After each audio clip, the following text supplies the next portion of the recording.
제가 그동안 국민연금을 비판을 많이 했었는데 이번에는 좀 칭찬을 해야 될 것 같아요. 많이 변하고 있습니다. 그리고 비트코인을 투자하기 시작했어요. 이게 어떤 의미를 가지고 있는지를 말씀드리려고 합니다. 지금 증시 자체가 난세죠. 요동치고 있습니다. 고금리에 미국 경제만 튼튼하고 중국은 침체에서 벗어날 기미도 없고, 각 나라 주요 리더들 이름만 한번 생각을 해봐도요 머리가 좀 아픈데, 푸틴, 시진핑, 빈살만, 확정된 건 아니지만 트럼프, 마크롱, 김정은, 그리고 속을 알 수 없는 일본, 이란, 이스라엘, 변수가 되게 많죠. 다 주옥 같은 인물들이에요. 각자 하나하나가 변수를 만들어낼 수 있는 각국의 리더들이기도 하고, 여기서 두 개, 세 개가 엮였을 때는 꽤 큰 충격을 줄 수도 있을 만한 인물들이죠. 미중 무역 갈등이라는 게 나오기 시작했고, 이게 경제에 영향을 주기 시작했습니다. 이분들 덕분에 경제가 정상적이지 않게 됐어요. 정책에 의해서 증시가 요동치고 있고요. 국민들 삶은 더 어려워졌고, 빈부격차는 더 벌어지고 있습니다. 그 와중에 대한민국은 출산율이 계속 낮아지고 있고, 저출산 1위 국가까지 됐습니다. 향후 성장 동력을 잃어버렸죠. 2040년이 되면은 국민연금 순자산 정점을 찍게 되거든요. 2055년부터 고갈됩니다. 이 와중에 더 내고 덜 받을 거냐, 지금 세대도 포함시키냐, 아니면 다음 세대만 부담을 시키냐, 이걸 가지고 싸우고 있는데, 이 갈등이 나중에 지역 갈등보다 더한 세대 갈등으로 정치인들의 먹잇감이 될 것 같아요. 이런 상황에서 국민연금이 공격적인 투자로 변신을 했는데 마치 북벌을 하러 가는 제갈량의 출사표처럼 느껴졌습니다. 총나라 당시 미래가 없었잖아요. 이대로는 위나라한테 지고 말 테니까 지금이라도 힘이 남아있을 때 공격을 나가서 성과를 내야 된다. 그 절박함에서 전쟁을 일으켰거든요.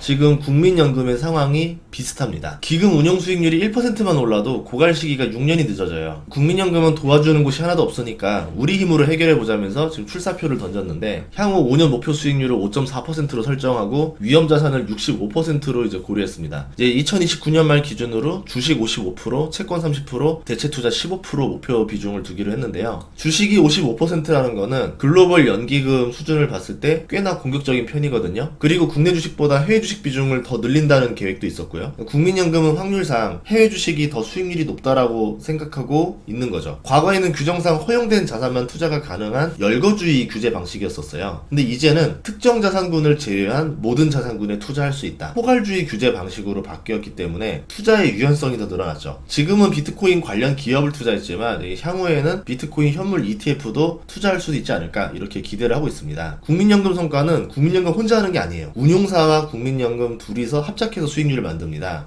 구조가 어떻게 돼 있냐면은, 국민연금도 직접 투자를 하지만 운용사들한테 위탁을 맡겨요. 마치 왕이 이제 전쟁 나갈 때 친위대도 있지만 장군들한테 병력 얼마씩 나눠주고 각자 루트로 성과를 내서 와라, 이제 이렇게 하잖아요. 장군이 전쟁에서 실패하고 오면은 목을 자르고 이러잖아요. 그런 것처럼 전쟁을 나갈 때 같이 힘을 합쳐서 나가는 구조입니다. 이 구조에 대해서 나쁘다라 말할 수는 없어요. 작년에 14.14%의 수익률을 기록했고 성과급 지급률이 39.9%건데요. 국민연금 국내 주식 50% 이상을 운용사들한테 맡기고 있어요. 수수료 0.02%입니다. 저는 위탁을 통해서 수익률 경쟁을 시키면은 단기 수익률에 집착하게 되거든요. 좋은 결과를 얻기 어려울 수도 있지 않을까. 물론 장단점은 있어요. 전문가들한테 0.02 수수료만 주고 맡긴다는 거는 꽤 저렴한 비용으로 리스크를 나눌 수도 있겠지만, 단점으로 말하자면은 긴 안목에 투자를 하기가 어려울 수도 있다는 점이 있습니다. 또 수익률이 나빠지면은 국민연금 탓이 아니라 이거 위탁사 투자 잘못이에요, 이런 식으로 책임을 돌릴 수도 있잖아요. 연기금은 국민의 미래인 1,000조 원의 돈을 가지고 투자를 하는 곳인데, 전쟁을 나가는 상황에서 책임을 회피하려는 사람들끼리 모여서 시스템을 만들고 전쟁을 나간다? 안 되겠죠. 전쟁이라는 거는 나가서 지면은 목을 내놓겠다라는 의지로 나가야 됩니다. 그런 각오로 들어가야 되지 않을까 생각을 하거든요. 물론 그렇게 할 수 있는 사람은 없겠죠. 이 구조 자체가 책임을 지는 사람이 없잖아요.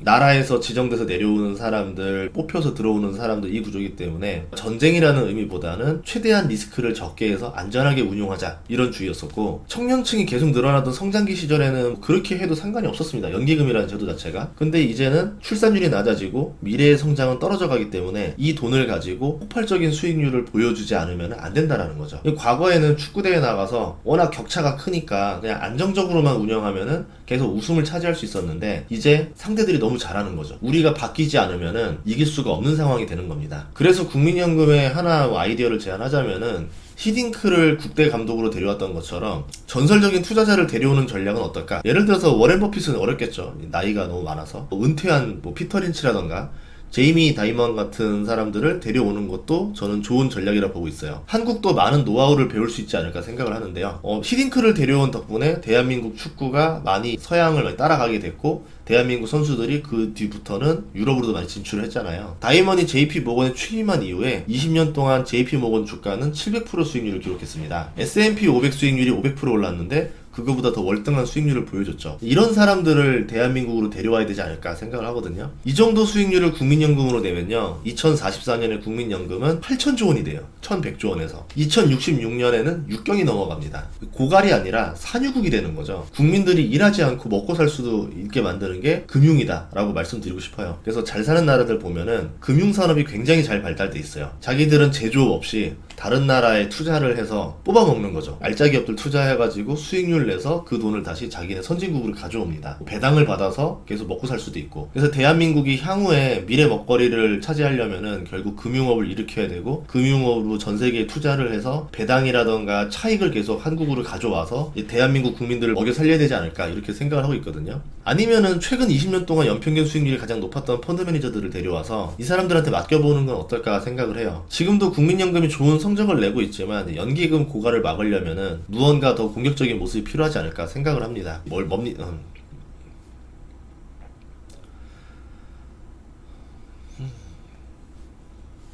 그래도 국민연금이 변하고 있는 모습을 느낄 수 있는 점이 비트코인 투자였거든요. 실제로 비트코인 투자와 다를 바 없는 미국 기업인 마이크로 스트래티지 주식을 460억치 매입을 했습니다. 의미 있는 비중은 아닌데 첫 발을 내딘 점에서 향후에 비트코인 ETF도 투자할 가능성이 있다라고 보고 있죠. 보통 조직 생활을 하면은 기존에 투자한 거에서 벗어나지 않으려고 해요. 왜냐하면 책임을 져야 되니까. 그런데 누군가가 이런 새로운 시도를 하는 사람이 내부에 있다라는 거잖아요. 성공할지 실패할지 모르겠지만 계속 이렇게 시도를 해봐야 향후에 미래가 있기 때문에 제갈량이 북벌을 하러 가는 마음으로 누군가가 이렇게 해줘야 된다는 생각을 합니다.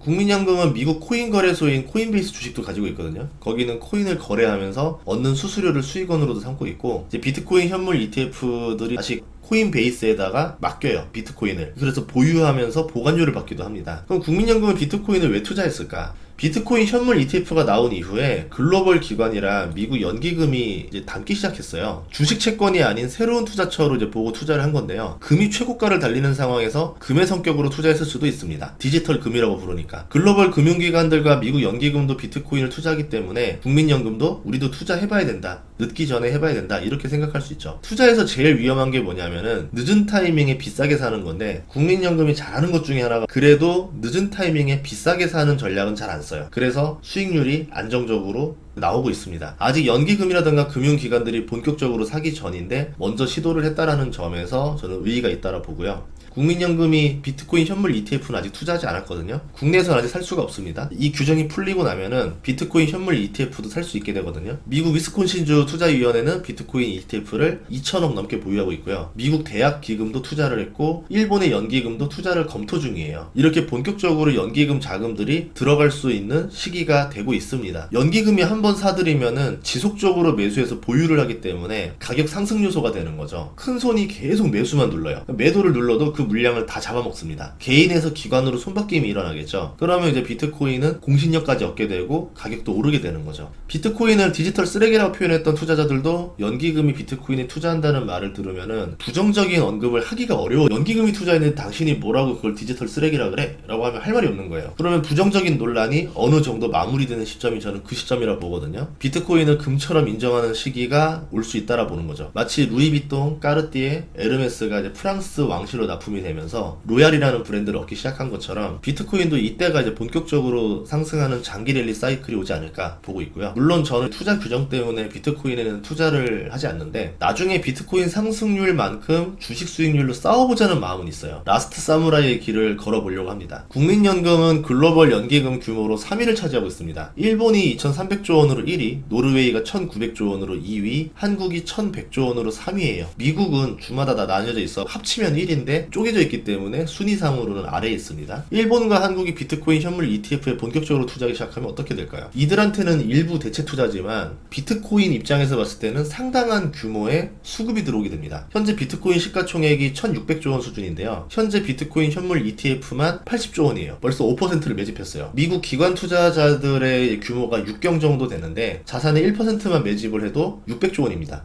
비트코인 점유율 40% 가까이 차지하는 거죠. 국민연금이 1%만 투자해도 10조 원이에요. 글로벌 10대 연기금 자산 규모가 1경입니다. 1%면 100조 원이죠. 1% 투자하면은 비트코인 점유율 6%고 5% 비중으로 투자하면은 비트코인 점유율 30%를 차지한다는 거죠. 현재 비트코인 시가총액이 금 시가총액 7% 수준인데 글로벌 연기금 매수세가 들어오면은 금 시총 40%까지도 올라갈 수 있다. 이제 이런 의견이 있었거든요. 이론상으로 이렇게 봤을 때는 가능할 수도 있다라는 거죠. 앞으로 비트코인 현물 ETF가 많이 늘어날 거라 봅니다. 이더리움 현물 ETF도 늘어날 거고, 그리고 현물 ETF가 다시 코인베이스한테 보관 수수료를 주고 맡기고 있거든요. 고객의 코인을 해킹당하는 사태를 막기 위해서 하는 안전 조치인데, 그 덕분에 코인베이스는 수수료가 높아서 고객들을 좀 뺏긴다 하더라도 결국 이 ETF 보관 수수료를 다시 받게 되니까 본인들이 돈을 또 벌게 되는 구조죠. 한마디로 땅 짚고 헤엄치기 사업입니다. 거래 구조가 어떻게 되냐면 첫 해는 저렴하게 받아요, 수수료를. 그리고 두 번째, 그리고 다음 해에는 조금 더, 세 번째부터는 비싸게 받습니다. 그러니까 코인베이스 실적이 올해는 안 좋게 나오겠죠. 그러다 내년에는 조금 더 좋게 나오고 내후년에는 조금 더 좋게 나오고, 만약에 연기금이 본격적으로 매수하는 시즌이 되면은 시간이 지날수록 코인베이스의 실적이 계속 올라갈 수가 있겠죠. 물론 이제 비트코인 가격에 따라서 거래량이 달라지기 때문에 증권사 투자하는 거랑 비슷한 상황인데, 그렇다 하더라도 기본적으로 ETF 시장이 커지면서 자산 운용사를 가지고 있는 증권사들이 수익이 튼튼해지는 것처럼 이런 구조로 바뀔 수 있다라고 볼 수 있습니다. 물론 코인베이스를 예시로 들었지만 우리나라의 업비트라던가 빗썸이라던가 이런 곳들도 굉장히 글로벌 거래소거든요. 그러면 한국도 빠른 전환을 통해서 이쪽에 관련된 수익원을 확보할 수도 있지 않을까 라고 생각을 합니다. 다음 시간에도 좋은 정보를 찾아뵙겠습니다. 구독과 좋아요, 알림 설정 부탁드릴게요. 고맙습니다.